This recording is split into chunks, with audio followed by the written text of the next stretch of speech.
ছোট বউ ঘরে নাই দেখলাম, কখন বাইরে আইছে? ও তো আজ অনেক সকালে বাইর হইছে, কইলো আজ কি সব তাড়াতাড়ি কেলাস আছে, কি কইলো কিছুই বুঝলাম না। ওর লগে তো আজকাল দেখাও হয় না যে এখন কথা কমু। অন্যদা ডাক্তার যে কারে ঘরে আইনা রাখলো কে জানে। হেও আসার পর টিকা ছোট বউয়েরও রকম সকম জান কেমন লাগে। বাসাতে যত না থায় তার সে বেশি থায় ওই হাটে। একটা অসুস্থ মানুষের লগে কি যে এত কথা তার কে জানে।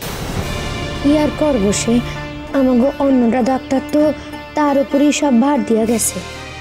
সেইটাই তো কথা, সেই ডাক্তারের ভার দিল কেন আর সে লই বা কেন?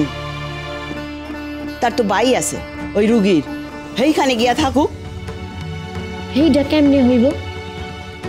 দাদাই তো কাল কইলো ভাইয়ের বাসা নাকি অনেক দূরে, সেই চন্দননগর।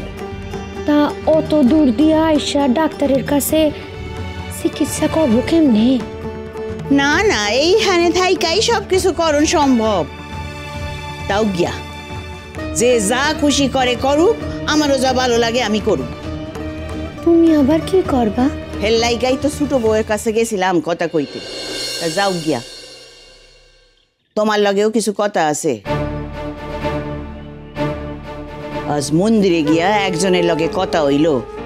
হে বিদুল লাইগা একজন ভালো পাত্তরের কথা কইল। এখানে ভবানীপুর কি জায়গা আছে না, সেইখানের বাড়ুজে বাড়ির পোলা, বাপের বিরাট টেহা। পোলা কইছে লেহাপড়া জানা মাইয়া বিয়া করবে, ধনুর্ভঙ্গ পণ করছে। আমাকে বিদু তো অনেক লেহাপড়া করছে, আর হেই পোলাও নাকি সদাগরি অফিসে ভালো চাকরি বাকরি করে। আমি মন্দিরের সেক্রেটারি কইছি পোলার সম্পর্কে খোঁজ খবর লইতে। আর তোমারে যেই জন্য কওয়া, তুমি যখন কলকাতায় আইলা বিদুর সব কাগজপত্র তোমার কাছেই আসিল, তো তার খুলজি খান তোমার কাছে আছে না? তা আছে। সেইটারে বাইর কইরা রাখবা, ওই পোলাটার ঠিকুজির সঙ্গে মিলাইতে হইব। মা কইতাছিলাম কি, তুমি বিদুর বিয়া লইয়া এত দূর আউগাইয়া গেছো? কেন, ভুল কি করলাম? তুমি ভুল করো নাই, কিন্তু দাদারে না কইয়া অন্য কাউরে কেন খোঁজ নিতে কইতেছ? শুনো তুমি, বিদু আমার নাতিন, আমারও একখান দায়িত্ব আছে। তোমার দাদারে তো কইছিলাম মাইয়ার বিয়ার ব্যবস্থা করতে। গেল 1 বছর ধইরা সে মাইয়ার বিয়ার ব্যাপারে অনেক কিছু করছে। ওর ওপরে আমার আর বিশ্বাস নাই। আর সুরেন্দ্রে তো আমার মানুষ বইলাই মনে হয় না। তাই তো ছোট বউয়ের লগে কথা কইতে গেছিলাম। হেও আজকাল রুগী লইয়া এমন ব্যস্ত, কি যে এক কাপদাইয়া জুটছে কে জানে বাবা। হক গলে ব্যস্ত, তা আমি তো আর হাত পা গুটাইয়া বইয়া থাকতে পারি না।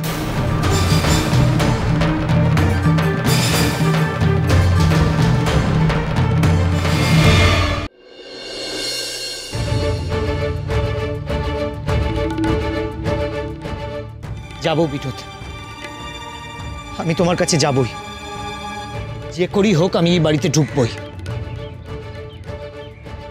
আমাকে তোমার সাথে দেখা করতেই হবে। আমি বুঝতে পেরেছি তোমার কিছু হয়েছে, নিশ্চয়ই কিছু হয়েছে, তাই জন্য তুমি এখানে লুকিয়ে আছো। যা হয় হোক, যা হয় হোক, আজকে আমি বাড়িতে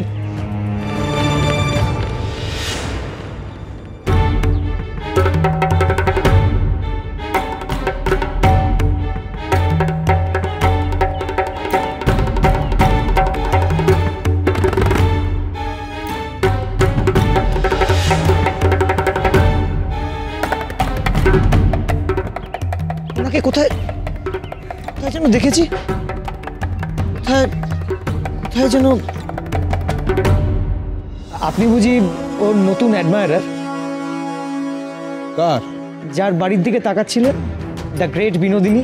আপনার বোধহয় কোথাও ভুল হইতাছে ভাই। আমি এখানে আমার এক বন্ধুর লাগা অপেক্ষা করতেছিলাম। আচ্ছা, ইনি সেদিন বিনোদিনী বাড়ির সামনে ছিলেন, আর ইনি এখন এই বাড়ি থেকে বেরোচ্ছেন? এখানেই কাদম্বিনী গাঙ্গুলি থাকেন, এখানেই বিনোদিনী আছে। ইনি তবে দ্বারকানাথ গাঙ্গুলি, কাদম্বিনী গাঙ্গুলির স্বামী। দুয়ে দুয়ে 4 তো হচ্ছে, কিন্তু তবু আরেকটু অঙ্ক মিলে গেলেই শোনায় সোহাগা। গাঙ্গুলি মশাই,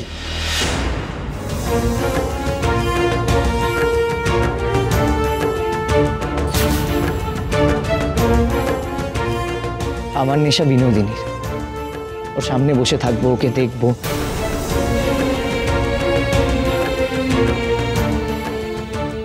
নমস্কার।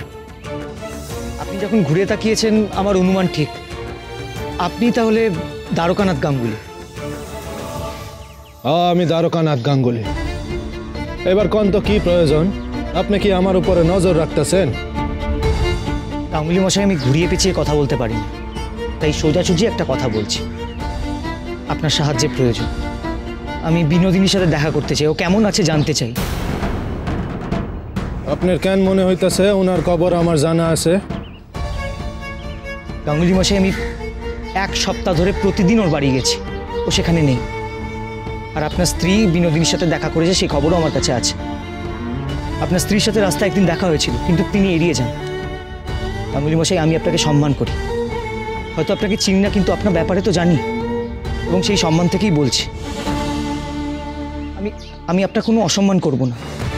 আমি শুধু একবার ওকে দেখতে চাই, ও ব্যাপারে শুনতে চাই। আমি জানি ও এই বাড়িতেই আছে। এত নিশ্চিত কি কইরা হইতাছেন যে তিনি এই বাসাতেই আছেন? আছেন। তিনি এখানে ডক্টর খাস্তগিরের রুগী হয়ে এসেছেন, আর আপনার স্ত্রী তার চিকিৎসার দায়িত্ব নিয়েছেন। গাঙ্গুলি মশাই, আপনি না করবেন না। সুরের নামে আপনার এক ভাই আমাকে বলল এই রুগীর কথা। সে নাকি অদ্ভুত, গান গায়, নাচ করে, আর বাকিটা আমি মিলিয়ে নিলাম। ওরেন আপনার এই অজ্ঞল কিছু কইছে? হ্যাঁ। আর আপনি বিশ্বাস করছে?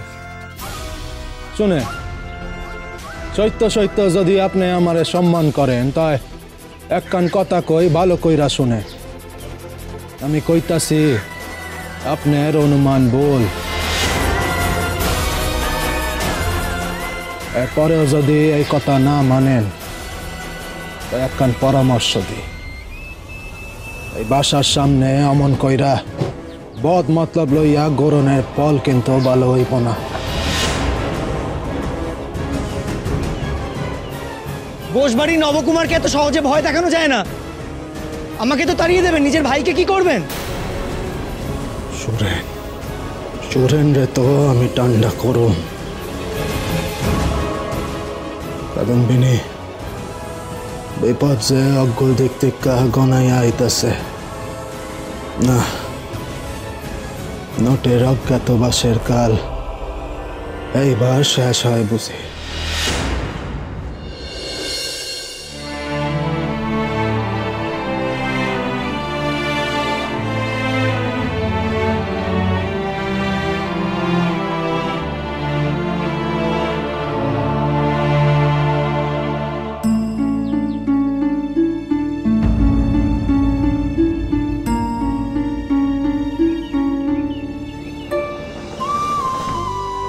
মিসেস গাঙ্গুলি, কি হয়েছে আপনার? ওই কিছু না তো। দেখুন, আমি এটুকু বুঝতে পারছি যে আপনার কিছু একটা হয়েছে, কিন্তু কি হয়েছে সেটাই বুঝতে পারছি না। কয়েকদিন ধরেই ক্লাসে আপনাকে অন্যমনস্ক দেখছি। তাছাড়া কাল পরীক্ষাতেও তো আপনি সমানে কিছু একটা ভেবে যাচ্ছিলেন। আপনি লিখছিলেন ঠিকই, কিন্তু আপনার মন ছিল না। না না, তেমন কিছু না, ওই একটু কনসেন্ট্রেশনের সমস্যা হচ্ছে। ও আচ্ছা, কিছু মনে করবেন না। যদিও আপনার ব্যাপারে আমার নাক গলানোটা ঠিক না, আসলে সহপাঠী তো। এর আগে তো পরীক্ষায় কখনো আপনাকে এত খারাপ ফল করতে দেখিনি। ফার্স্ট ইয়ার থেকে সেকেন্ড ইয়ারে উঠেই কেরামতি শেষ, একেবারে ফেল। তাও আবার কার হাতে? না, ডক্টর কোটসের হাতে। অন্য কারোর হাতে হলে বলতো শত্রুতা করেছে, এখন তো আর সেটা বলতে পারবে না। জারি জুরি সব বোঝা হয়ে গেছে। মেয়ে মানুষ বলে কথা, সংসারের চিন্তা তো একটু মাথাতে থাকবেই। ধর ডালে একটু নুনটা কম হয়েছে, কিংবা ধর মাছের আঁশটা ঠিকমতো ছাড়ানো হয়নি, তাই স্বামীর সাথে একটু ঝগড়া হয়েছে, পড়াশোনাটাও ঠিক মতো করতে পারেনি। কথাতেই আছে, বন্যেরা বনে সুন্দর আর মেয়ে মানুষেরা ঘরে।